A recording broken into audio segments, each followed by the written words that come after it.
Bonjour. Nous sommes avec les élèves de 4e 8 du Collège Sainte-Marie à Bourges. Nous sommes avec donc Dominique Delageau, qui est journaliste, qui a travaillé un peu avec les jeunes, avec les professeurs bien sûr, et avec l'inénarrable Sébastien Minchin, voilà, qui est venu aussi, qui est juste derrière moi. Alors, voilà. Moi, je travaille au Muséum national d'histoire naturelle à Paris. Donc, en fait, mes bureaux sont dans le jardin des plantes. Si vous pouviez voir à travers le mur, vous verriez le jardin. Et j'ai une équipe qui travaille sur les relations qui unissent certains champignons du sol avec les racines des plantes, ce qu'on appelle les mycorhizes. Alors, je ne sais pas si c'est quelque chose que vous avez étudié. Oui, non? Oui. Et donc, on travaille un peu sur l'écologie des mycorhizes, notamment celle des orchidées, notamment aussi sur des problèmes de mycorhizes en région tropicale. Et pour votre malheur, je fais partie des gens qui écrivent les programmes aussi. Donc, il y a des choses dans les programmes qui sont de ma faute. Enfin, dans les programmes de SVT. Racontez-moi. Alors, mesdames, messieurs, première question. Qu'est-ce qui vous a donné envie de faire ce que vous faites actuellement? Ah, alors ça, c'est une histoire. Ça remonte à quand j'étais plus jeune que vous. Hein, c'est pas quand j'avais votre âge, non, c'est quand j'étais plus jeune que vous. À 12 ans, mon prof de SVT m'a dit d'aller ramasser des champignons. Et puis, je suis resté scotché sur la consigne, quoi. Le truc, c'est que j'ai trouvé ça passionnant. J'ai commencé à vouloir les identifier, donc j'ai commencé à avoir des livres, voilà. Bon, ce que j'appelais champignons, c'est comme tout le monde, hein, c'est la partie qu'on ramasse. Mais en fait, vous le savez sans doute, le champignon, la partie qu'on ramasse, c'est un organe reproducteur qui produit des spores. Vous me dites si je ne suis pas clair? Non, c'est non. C'est-à-dire qu'il produit des petites cellules qui vont tomber et reproduire le champignon. Mais reproduire quoi? Reproduire un réseau de filaments qui sont invisibles à l'œil et qui sont dans le sol, dans l'arbre si c'est un parasite de l'arbre, dans la feuille si c'est un parasite de la feuille. Enfin, vous voyez, ce réseau microscopique, c'est ce qu'on appelle le mycélium. Et en fait, ce mycélium, bon, bah, il est très important écologiquement, il accumule plein de réserves, et puis à un moment, hop, il fait cette espèce de gros organe charnu qui grandit très vite, parce qu'en fait, il est nourri par tout ce qu'a accumulé le mycélium, mais la partie charnue et visible à l'œil nu, ce n'est que l'organe reproducteur. Quand j'avais 12 ans et que je commençais à étudier les champignons, moi, ce qui m'intéressait, c'était de donner des noms, de les dessiner, de faire des choses comme ça. Bon, de récolter les spores, de comparer les couleurs des spores. J'ai même rapidement acheté un microscope. Mais en réalité, j'ai rapidement compris que ces champignons, ils vivaient sur un mycélium. Et ça, c'est quelque chose qui… Alors, je vous passe les épisodes, hein, pendant mes études et tout, je continue à m'intéresser à ça. Et en fait, je suis devenu microbiologiste, c'est-à-dire qu'en fait, pour moi, c'était une porte d'entrée vers l'invisible parce qu'au jour le jour, le champignon, c'est un microbe. Ces parties ne se voient pas à l'œil nu. Et petit à petit, je suis devenu microbiologiste. Et aujourd'hui, bon, je m'intéresse à la microbiologie du sol, plus particulièrement aux champignons, et plus particulièrement aux champignons qui sont associés aux racines des plantes. Alors, il y a quelque chose qui, pendant mes études aussi, m'a vraiment intéressé, qui explique que je travaille sur les champignons qui font des mycorhizes. Je me suis intéressé à la symbiose, c'est-à-dire que j'ai trouvé génial qu'il y ait des espèces très différentes qui arrivent à vivre ensemble. Et du coup, avoir de l'intérêt pour les champignons et pour la symbiose, évidemment, je suis arrivé à avoir de l'intérêt pour les champignons qui sont en symbiose avec les racines, c'est-à-dire les champignons mycorhiziens. Vous avez d'autres questions? Alors, question suivante, mesdames, messieurs. Oui. Il y a-t-il eu un professeur qui vous a marqué durant votre jeunesse? Déjà, vous avez parlé qu'à vos 12 ans, votre prof vous a demandé de chercher des champignons, il me semble. Oui, pour ramener en cours. Alors, moi, j'ai toujours été un peu spécial. Et c'est pour ça que c'était un peu inattendu que ce prof, ce qui m'avait fait faire, me marque autant. Il s'appelait Monsieur Déclaron. J'ai peut-être dit une bêtise d'ailleurs. J'ai dit 12 ans, mais en fait, j'étais en 5e. On a quel âge quand on est en 5e? 12 ans. Ouais, c'est ça. Bon, oui, c'était ça. J'étais ni en avance ni en retard, hein. En fait, j'ai toujours été solitaire pour ça. J'ai toujours refusé les leçons des autres. Ben, c'est malin pour quelqu'un qui maintenant a comme métier d'être professeur. Donc, professeur au muséum, vous enseignez aussi, hein. Vous faites de la recherche et puis vous enseignez. Donc, pour un futur prof, c'est malin ça. Par exemple, j'ai jamais voulu qu'on m'apprenne à faire du vélo. J'ai dit, j'apprendrai tout seul. Bilan, ça m'a pris un temps fou. Non, mais je vous dis ça parce que finalement, j'ai pas eu l'impression d'être marqué par beaucoup de professeurs. Et en fait, je pense que c'est pas juste parce qu'il y a deux types de profs qui nous marquent. Il y a ceux dont on se souvient, oh là là, Madame Machin, qu'est-ce que c'était bien quand elle nous raconte. Bon, ça, mais il y a aussi tous les profs à qui on ne fait pas honneur. On ne se souvient pas d'eux, parce qu'ils nous ont fait faire des trucs chiants. Genre, il fallait des dissertations sans fin, qu'il fallait rendre le jour J, sinon on avait des points en moins. Et éventuellement, ils ont fait beaucoup pour nous, même si on ne s'en est pas rendu compte. Donc méfiez-vous, l'inventaire des profs qu'on aime, ce n'est pas forcément l'inventaire de ceux qui nous auront aidés le plus dans notre vie. Et d'ailleurs, ça, on peut le savoir que quand justement on a commencé à vivre un peu plus longtemps, et des fois, je regarde en arrière et je me dis, j'ai sans doute été injuste avec certains profs, mais en fait, je ne me souviens même plus lesquels. Alors maintenant, qui m'a frappé? J'ai eu une ou deux personnes que j'ai rencontrées qui m'ont vraiment, vraiment changé ma façon de voir les choses.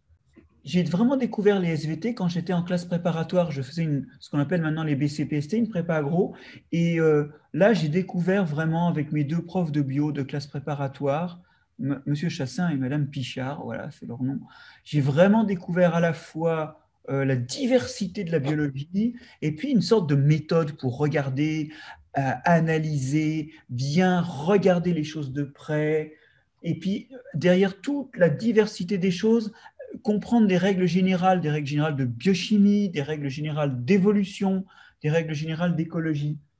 C'est-à-dire, si vous voulez, c'est juste pas un fatras d'anecdotes, hein, mais il y a aussi des leçons, des règles. Parce que la biologie, on peut très vite se perdre dans la biodiversité, mais elle est intéressante quand elle dégage des lois un peu générales. Eux, ils m'ont aidé à ça.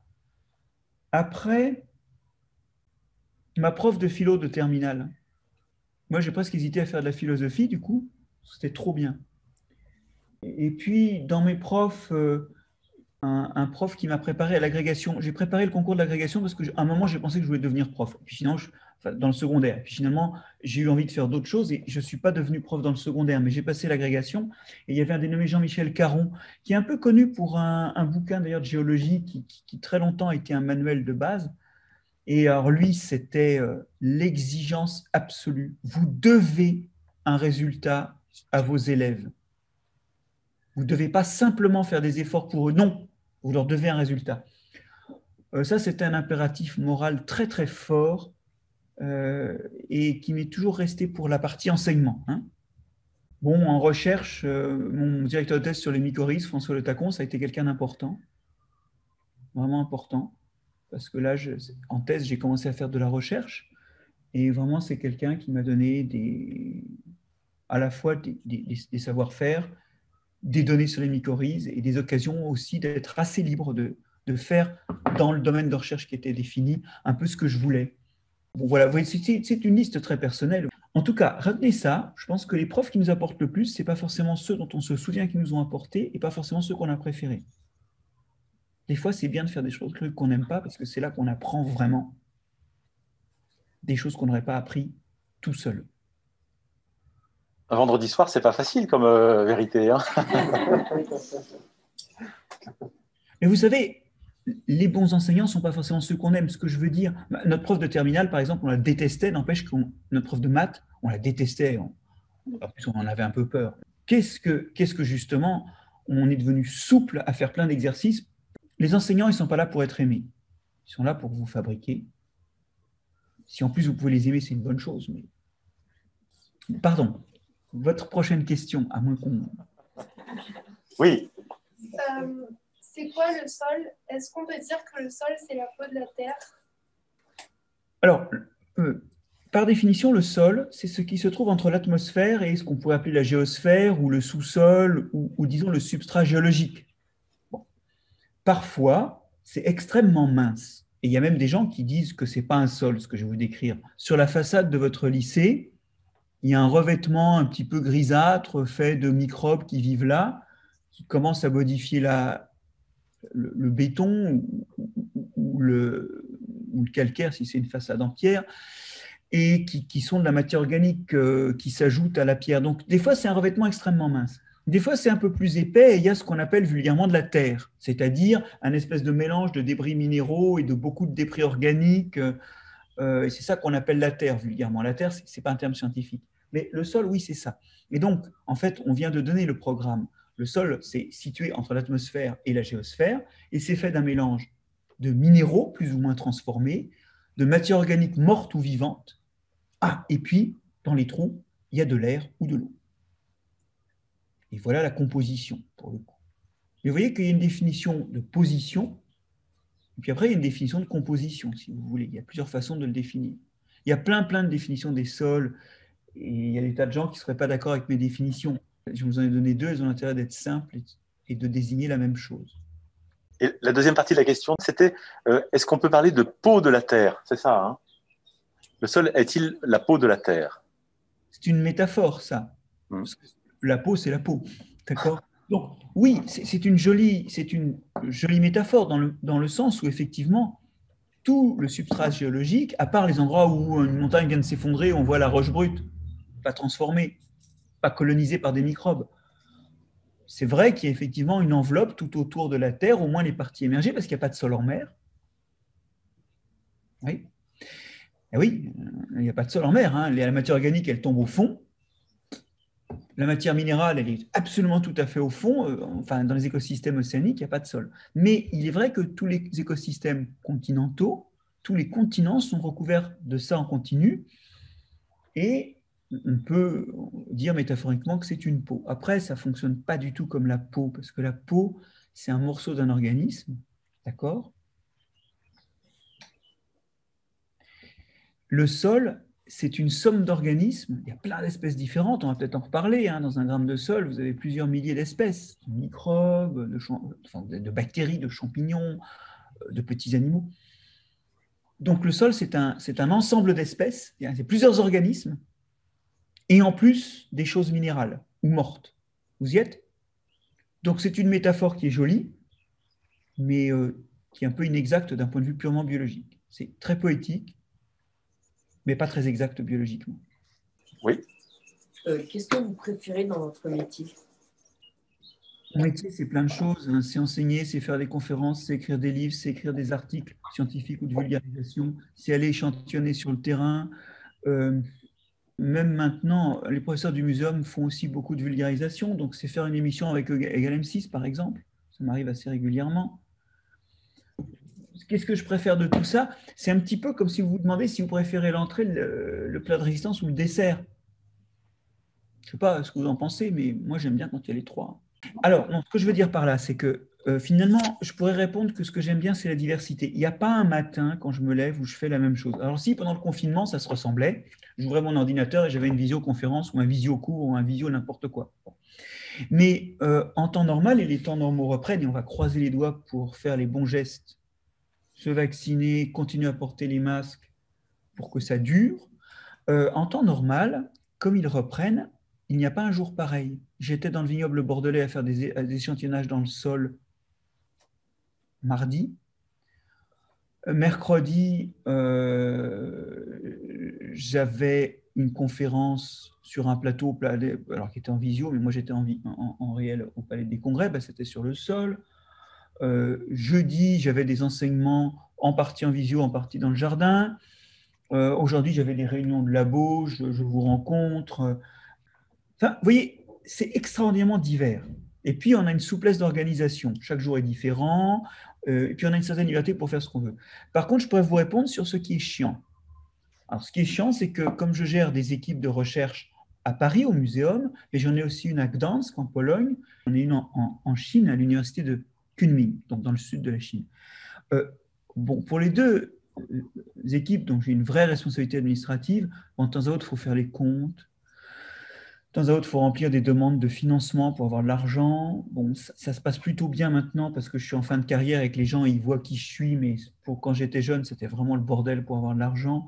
Il y a tout et puis en plus, quand j'étais professeur à l'université, parce que j'ai été professeur à l'université de Montpellier avant de revenir au muséum, il y avait beaucoup d'administration, l'organisation des emplois du temps, l'organisation des examens, donc ce qu'on appelle les partiels.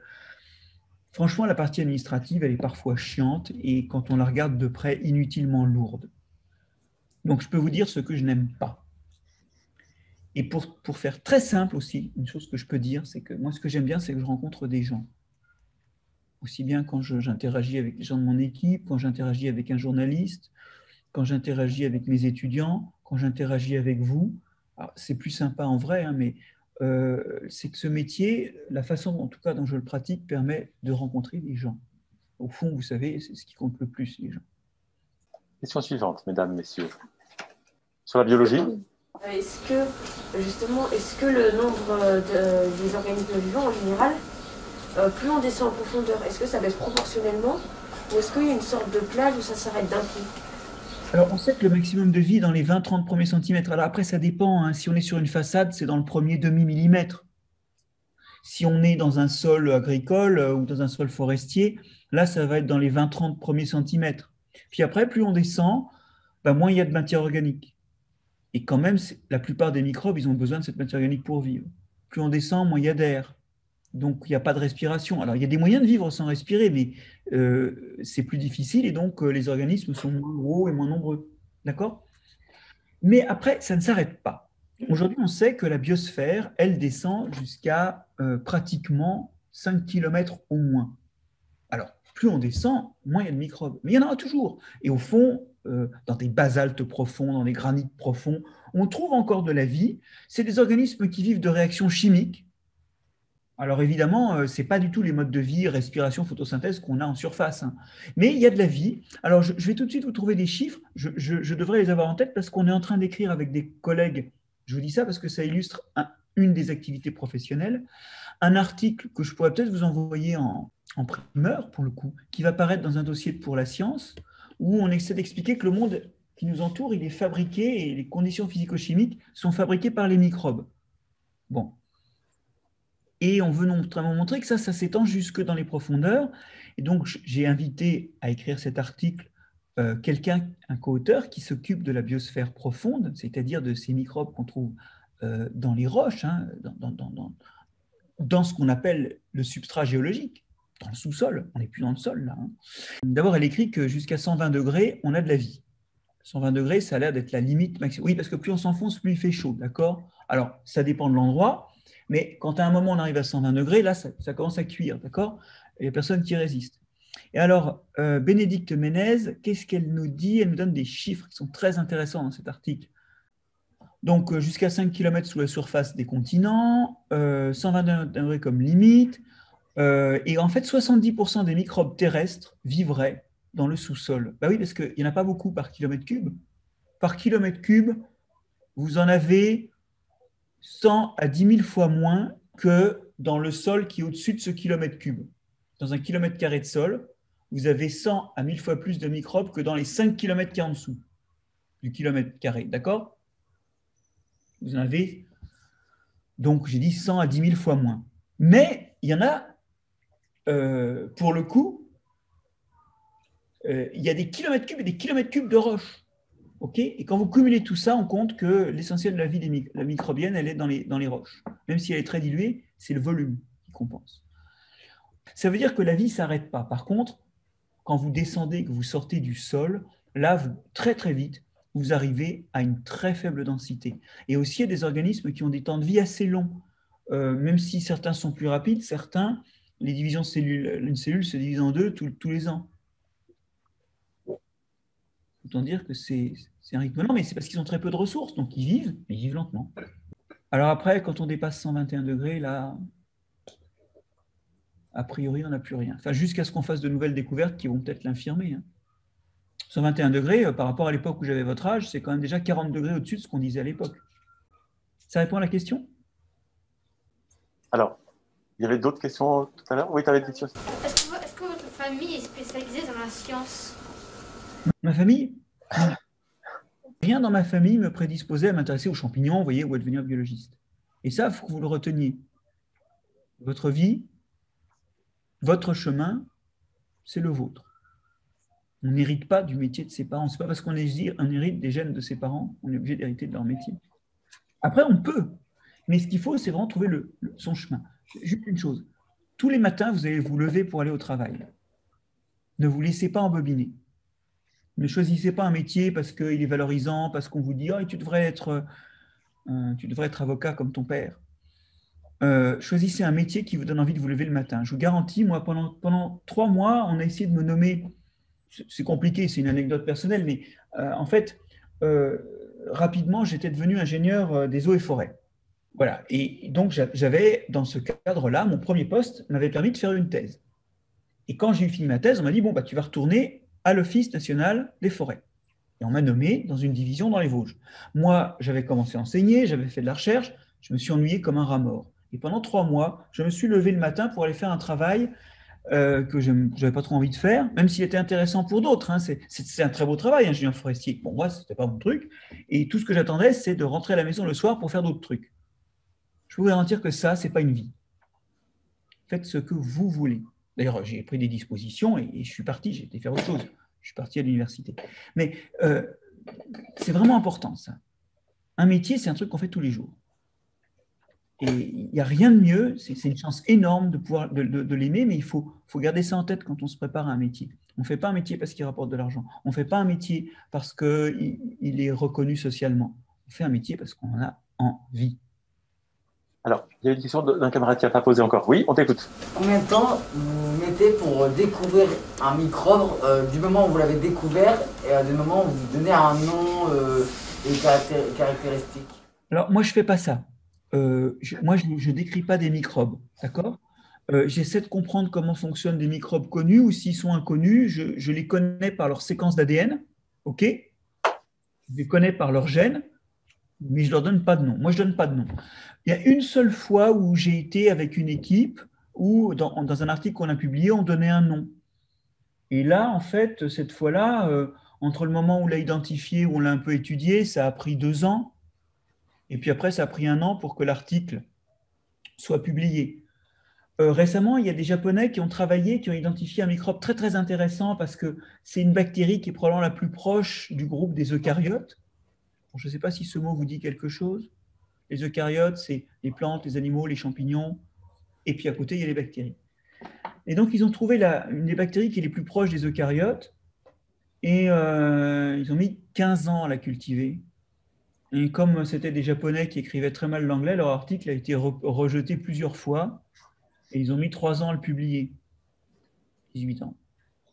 Alors ça, c'est le maxi. Après, j'ai des copains dans le laboratoire où je travaille, il y a énormément de gens qui décrivent des espèces d'insectes, des espèces de champignons. Alors eux, c'est des pros, quoi. Ils vont sur le terrain, ils ramassent plein de trucs, ils font notamment des excursions. C'est ce qu'on appelle, vous savez, le muséum fait ça s'appelle la planète revisitée. On envoie un paquet de scientifiques à Nouméa, on envoie un paquet de scientifiques en Corse. Là, en ce moment, ils sont en Corse. Et là, ils mettent le paquet, quoi. Ils prennent 60 hectares et ils mettent 60 personnes dessus. Et là, chacun échantillonne des bactéries, Alors moi, je ne fais pas ça. Hein. Des nématodes, qui sont des petits animaux, des insectes, les plantes. Et puis, évidemment, c'est les spécialistes et ils reviennent avec plein d'espèces nouvelles. Donc, ils ont pondu ça. Et puis, ensuite, il reste 2 ans au laboratoire avec leurs échantillons à décrire une par une les nouvelles espèces. Donc, les premières qui décrivent, ça peut prendre 2-3 mois, pas plus. Puis celles qui sont en stock dans la réserve et qui vont décrire après, ça peut prendre plus longtemps. Moi, mon équipe, elle travaille plutôt sur les fonctionnements. Donc, on regarde comment fonctionnent les choses, les échanges, par exemple, entre les champignons mycorhiziens et les plantes. On est plus sur des fonctionnements que sur de la description de nouvelles espèces. Et même quand on croise des nouvelles espèces, nous, ce n'est pas notre métier de les décrire. Donc, du moment qu'on a leur ADN et qu'on a une sorte de référence, si un jour quelqu'un décrit l'espèce, il dira « Ah bah tiens, cette espèce-là, vu son ADN, c'est celle qui avait étudié Solos et sur laquelle il avait montré que… » Mais nous, on ne décrit pas de nouvelles espèces. Par contre, on dépose soigneusement dans des banques de données les séquences des gènes des espèces qu'on a étudiées, ce qui permettra de croiser les résultats plus tard. On laisse des traces repérables. Mais nous, on ne décrit pas les espèces. On est plutôt sur la compréhension du fonctionnement des espèces. Vous avez d'autres questions, je crois. Oui. Mais du coup, vous êtes spécialiste des sols, vous vous intéressez beaucoup à ce qui se passe sous nos pieds. Et il y a un endroit en Russie, je ne sais plus exactement où il y a le trou le plus profond du monde qui a été creusé, qui va jusqu'à plus de 12 km de profondeur. À la base, c'était pour des expériences, je crois. Et est-ce que vous y êtes déjà allé ou pas du tout? Alors, il y a plusieurs trous profonds. Moi, je connaissais, là, je suis en train de chercher en vous parlant, trou, Russie, 12 km. Ah ben, ça tombe tout de suite, c'est une des propositions. Le trou le plus profond creusé se situe en Russie, dans la péninsule de Kola. Oui, alors donc, en fait, on est en Scandinavie, pas trop loin. Et ils ont fait un trou pendant 19 ans, dis donc. Patient, eux aussi. Hein. Donc non, je n'y suis pas allé. Et je vais vous dire un truc. Bon, vous n'avez peut-être pas l'échelle, là, quand je vous parle. Ça, c'est un téléphone portable de 23 cm de côté. Je ne pense pas que j'aurais pu le visiter, ce trou-là. C'est vraiment un trou de forage, d'accord? Il y a des trous visitables qui vont, je crois, jusqu'à une dizaine de kilomètres. C'est les trous de mines d'or, notamment en Afrique du Sud. Il y a des mines d'or qui sont à 10 km, j'exagère peut-être. Oui, ouais, j'ai une mine la plus profonde à 1,5 km. J'ai exagéré avec mes 10 km. Bon. Alors, je vous raconte ça parce que là, on descend et là, on a trouvé des microbes aussi. On a trouvé des microbes. Alors, attendez, c'est un trou, donc il y a de l'air qui rentre, d'accord? Et il y a des microbes qui ont été isolés. Bon, ces mines, elles descendent à des profondeurs où la température est encore habitable. C'est des endroits où, en fait, quand on descend, la température ne monte pas très vite, donc on peut aller assez bas. Et on a trouvé des microbes. Mais si vous voulez, moi, les microbes que j'étudie, d'abord, c'est plutôt des champignons, et deuxièmement, c'est ceux du sol. Or, quand on creuse des trous comme ça, que ce soit celui qui est foré en péninsule de Kola, ou que ce soit les mines dont je vous parle en Afrique du Sud, on sort du sol. On arrive dans le sous-sol. Alors, il y a des microbes, mais ce n'est pas ceux que j'étudie. D'ailleurs, c'est plutôt des bactéries que des champignons.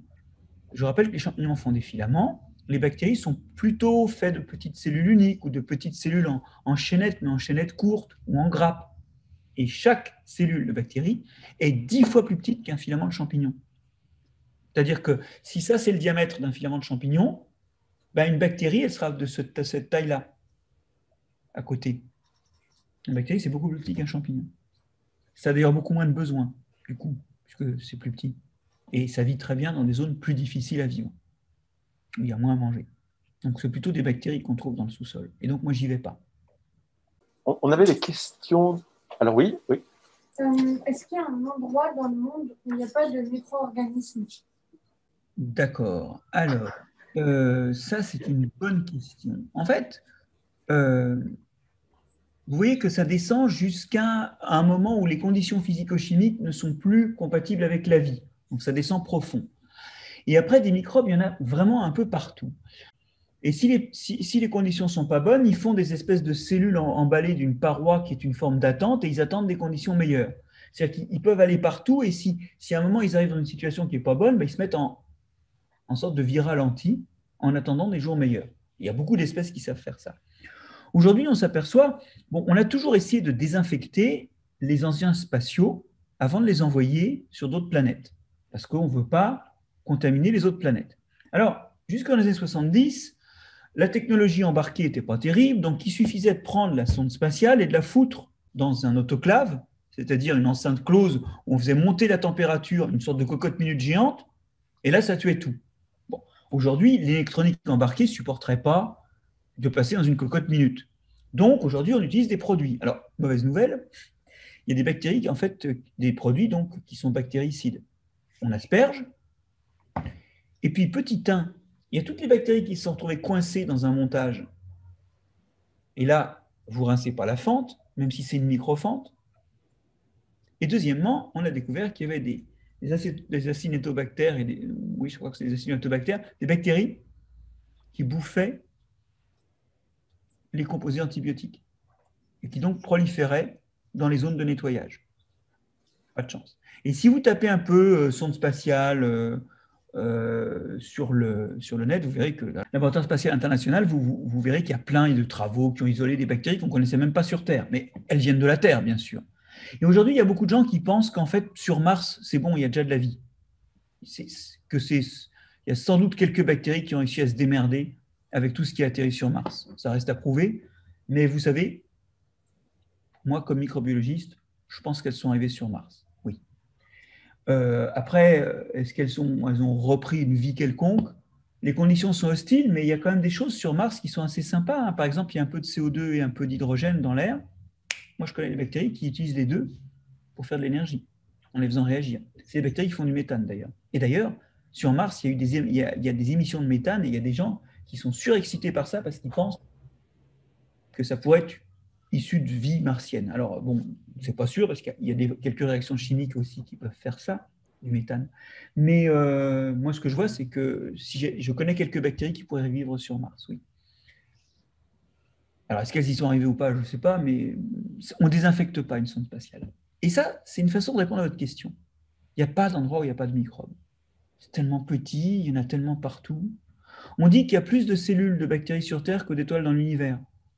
En fait, il y en a bien plus, 100 ou 1000 fois plus. Il y en a vraiment plein partout. Et donc, une fois de plus, il n'y a que les endroits où on ne peut pas avoir de la vie, où là, ça commence à devenir difficile. Si vous dépassez 121 degrés, c'est dur. Si vous n'avez absolument pas d'eau, vous aurez au plus des vies ralenties en attente de l'eau. Pour les animaux, pour les plantes, ça n'a rien à voir avec les limites du vivable. Pour les microbes qui ont des moyens de vivre et des façons de vivre et des fonctionnements cellulaires complètement différents. Pardon, il y avait une autre question? Oui.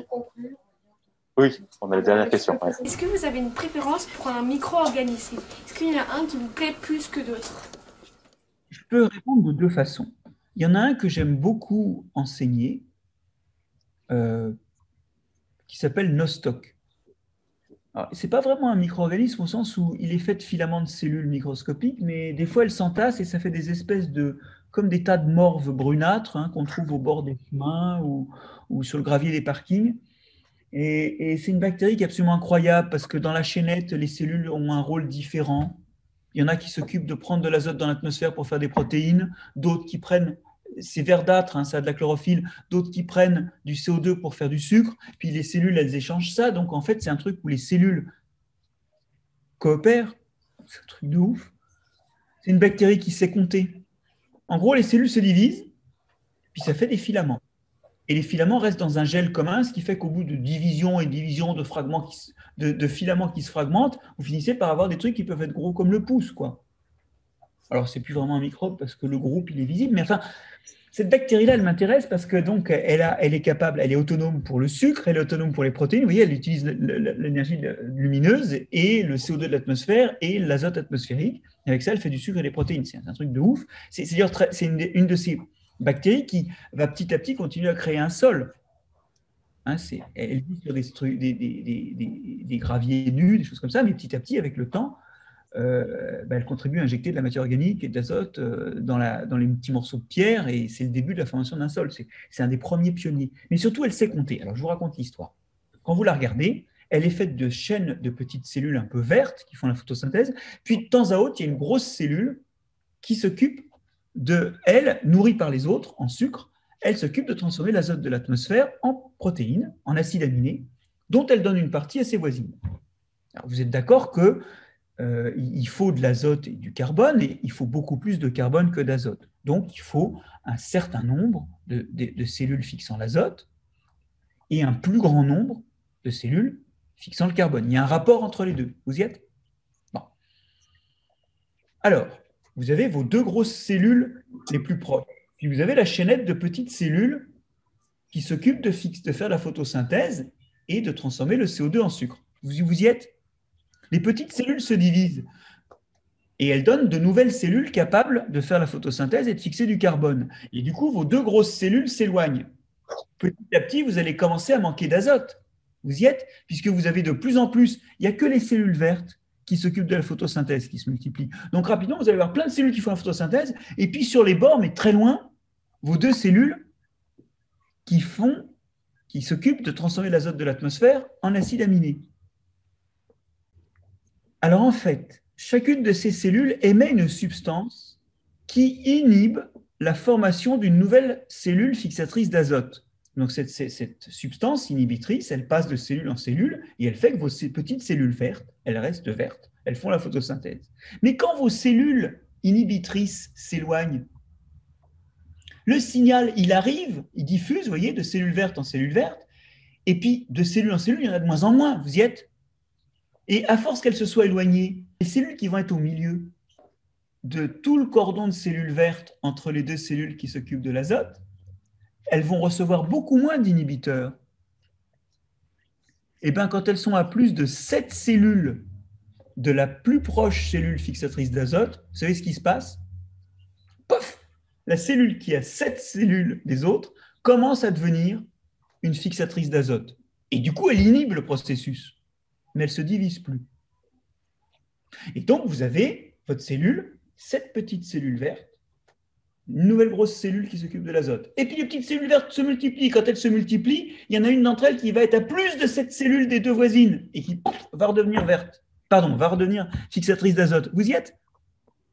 Et en plus, si jamais il y a du nitrate et d'autres formes d'azote, ben en fait, elle préfère attendre 10 parce qu'elle a déjà assez d'azote. Si jamais il n'y a vraiment pas d'azote et que c'est le foutoir total, dans certains cas, elle peut compter jusqu'à 4 et faire une cellule pour l'azote toutes les 4 cellules. C'est en plus régulé en fonction des autres sources d'azote. C'est somptueux. Bon, alors je vous ai pris la tête avec ça, mais je vais vous dire, j'aurais pu vous répondre autre chose. Le microbe que je préfère, c'est celui que je ne connais pas et j'ai imprimé quelques articles pour ce soir pour lire. Oui, moi je lis sur le papier et je lis dans le lire avant d'en lire. Bon. J'ai imprimé quelques articles et le plus beau microbe, c'est peut-être celui que je ne connais pas et que je vais découvrir ce soir. On va vous remercier 1000 fois, enfin 7 fois, on va dire. Vous êtes d'accord? On remercie M. Sellos ou vous... Oui, et puis, je crois que Marc-André Sellos sera à Bourges bientôt avec notre ami Sébastien Machin. Donc, vous allez pouvoir suivre l'aventure. Et on vous tiendra bien sûr informé de notre côté de l'avancée du journal du sol que ces jeunes sont en train de construire. 3 choses. J'ai publié une BD avec un dessinateur belge, Mathieu Burnia, qui s'appelle Sous Terre. Alors, Sous Terre, c'est une histoire, mais en même temps, c'est une découverte de la vie dans le sol. Bon. C'est publié chez Dargaud, hein, et c'est en tête de gondole en ce moment parce que ça se vend bien. Deuxièmement, je fais une chronique sur France Inter tous les mercredis dans la Terre au carré. Donc, si vous voulez m'écouter, vous pouvez m'écouter. Et si vraiment vous n'en avez toujours pas assez, et à mon avis, c'est déjà fait, si vous n'en avez toujours pas assez, vous tapez Solos sur YouTube. Alors vous allez voir, il y a un mec qui fait du champagne, qui fait plein de vidéos. Il fait du très bon champagne. Mais il y a aussi plein de vidéos de moi en train de raconter des histoires de champignons, des histoires de... Il y en a des dizaines d'heures. Et donc là, vous atteindrez le point de saturation, c'est sûr, si vous ne l'avez pas déjà atteint. Voilà. Merci beaucoup. Merci beaucoup. À bientôt. À bientôt.